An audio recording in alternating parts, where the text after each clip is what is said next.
Computer వచ్చింది sir. Computer ఇంకా నాకు రాలేదు సార్. ఇంటికనే సరిగా అన్నం తినమని హాస్టల్ చేస్తే హాస్టల్ కూడా సరిగా పెట్టారు చూడండి సార్. అసలు ఏం చదువుకుని చెప్పండి సార్.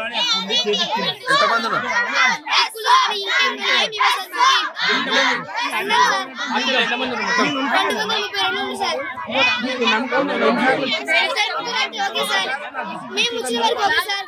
ఇప్పుడే కాదు సార్, ఆమె ఎప్పుడైతే వచ్చిందో అప్పటి నుంచి ఇదే సార్. మా అక్క వాళ్ళు కూడా ఉంది సార్. వాళ్ళు ఇట్లా వెళ్ళి సార్, వాళ్ళకి ధైర్యం లేక చెప్పలేరు. మేము ఆగలేము సార్. మేము తినకుండా మాకు నెక్స్ట్ వచ్చే వాళ్ళు తినాలి కదా. అందుకని మేము మమ్మీ